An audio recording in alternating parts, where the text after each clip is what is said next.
My name is Emily. I have a husband and a son named Richard, who has reached adulthood. A few years ago, my son moved out. Now, my husband and I live together in a spacious house. At first, I felt lonely after my son left, but now I'm used to it. However, I'm always happy when I get a call from him saying he's coming home. On the day my son was coming home, my husband and I were excited from the morning. It was before our son told us, I want you both to be at home because I have someone I want to introduce.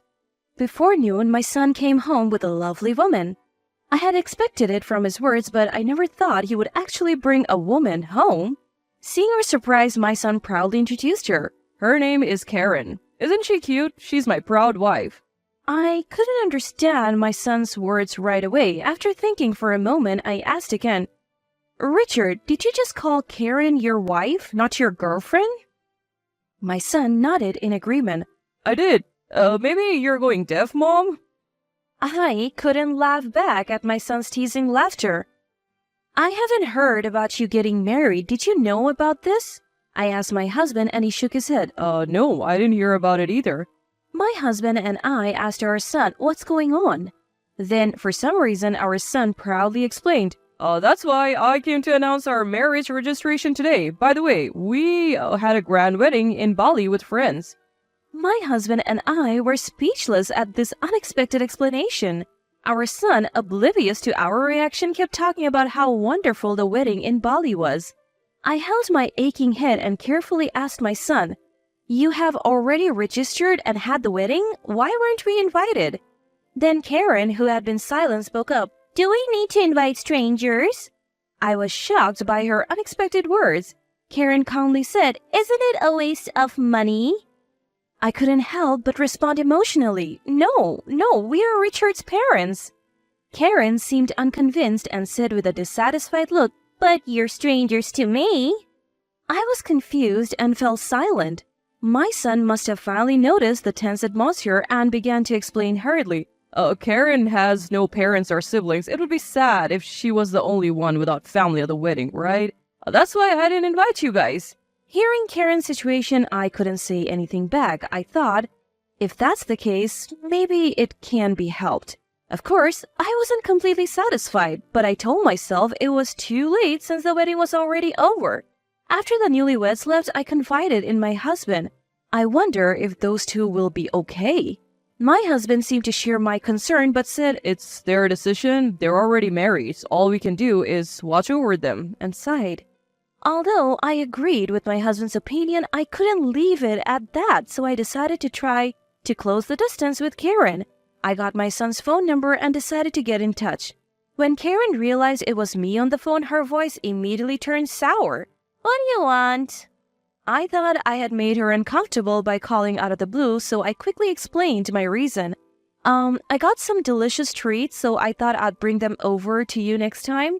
Then Karen said, Oh, I don't need that. In fact, I don't even plan to give you my address. I couldn't help but ask, What? Karen calmly answered, I don't want to give personal information to strangers. Please, delete my phone number. Before I could say anything else, the call was disconnected. After that, I couldn't get in touch with Karen.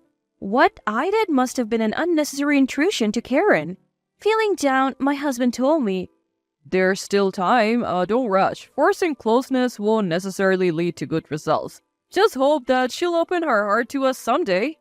I cooled my head and nodded. You're right. A month after I stopped trying to contact my son and his wife, my son suddenly got in touch. What's going on? I asked, and he told me Karen was pregnant. I was thrilled by the happy news. I thought it would be tough for a first-time mother without her parents, so I asked for their address to go help. But my son said, No, I can't give you the address. We don't need help, just money. Give me your bank account number so I'll transfer it. I tried to explain to my son how difficult childbirth could be, but he wouldn't listen. Moreover, he said that Karen herself was against it. In the end, I transferred only the money as my son wanted. After that, I never heard from my son again. There was not even a report of the child's birth. After a year had passed, I tried to call my son several times, but eventually, I couldn't reach him at all. My son may no longer think of us as family. Even if I want to confirm it, there's no way to get in touch. Feeling helpless one day, I met a familiar person at the local supermarket. At first, I didn't recognize him, but thanks to him calling out to me, I realized who he was. It's been a long time. Do you remember me? I'm David. Johnson's David? Hearing the name, my memory came back. He was a friend my son often brought home during high school. I didn't recognize him at first because he was still a high school student in my memory.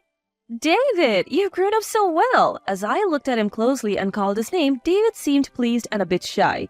Suddenly, I caught the eye of the woman next to David. She had a matching ring with David and her belly was noticeably large. I involuntarily covered my mouth and exclaimed, "Oh my!" David nodded shyly. This is my wife, Olivia. Our child is due in 2 months. Olivia, is it? Congratulations. Thank you. Olivia looked confused for a moment but soon smiled happily. After brief greetings, we quickly parted ways, not wanting to burden the expectant mother. 2 months after reuniting with David, I received an email from him. In fact, we had exchanged contact information at the time of our reunion because he wanted to announce the birth. Attached to the email was a picture of the newborn baby. It was a very cute baby. Suddenly, I imagined my own grandchild, whom I had never seen, and shed a few tears. I emailed David saying I wanted to send a gift to celebrate. Then, a flustered David called me. I didn't contact you with that intention, so please don't trouble yourself. I couldn't help but laugh at David's apologetic tone. That's not it. I just want to celebrate since I can't do anything for my own grandchild. David was silent for a while before asking, Something happened with Richard, didn't it? As I remained silent, David began to speak. I was hesitant to tell you this, but actually, David's story was shocking.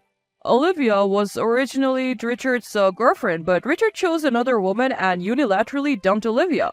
That woman was Karen. Olivia was devastated after being abandoned by Richard. I couldn't leave her like that. I tried to persuade Richard several times, but he wouldn't listen. I gave up trying to convince him and stopped being friends with him. David's story ended there for the moment. I thought I couldn't forgive my son or Karen, even if he was my own child. At the same time, I realized that my actions had reminded Olivia of her painful past. Even though I didn't know I did something terrible to Olivia, she probably didn't want to meet Richard's mother.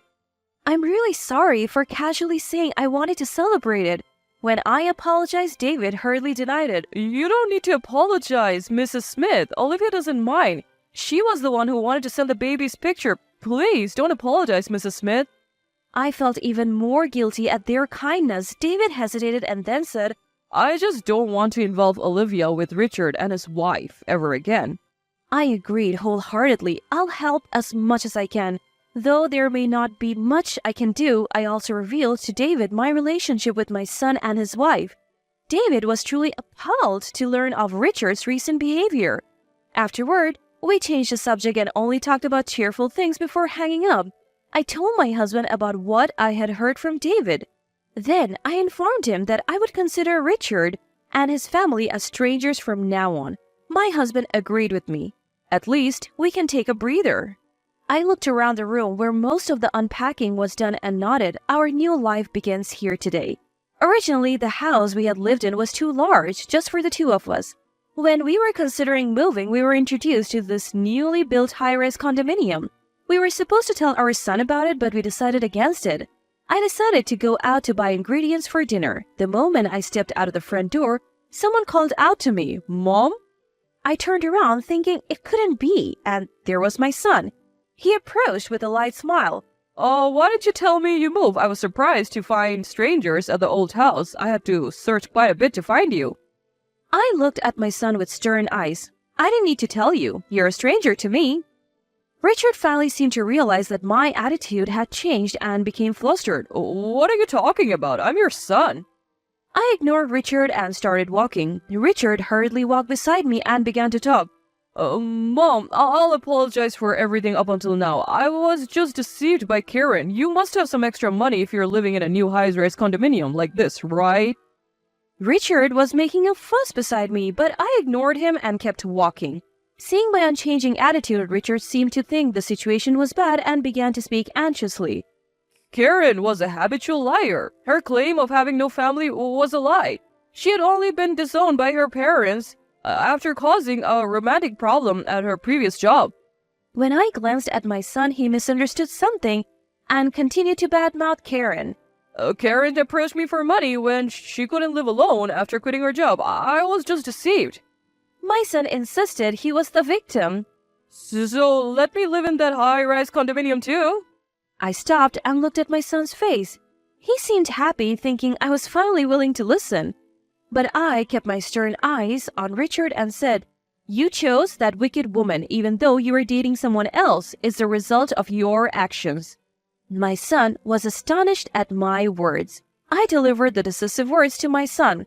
"Your only family is Karen. You two are a perfect match." Leaving my son standing there, I left the scene. I then contacted David. I thought my son might cause trouble for David or Olivia. Sure enough, my son tried to apologize to Olivia and asked David to mediate between us. Moreover, he said something nonsensical like, "You two got married because of me." David, at his wits' end, declared he was cutting ties with my son and threatened to call the police if he persisted. My son apparently fled in a panic. Afterwards, my furious son tried to spread bad rumors about the two among common friends, but was instead scorned by them.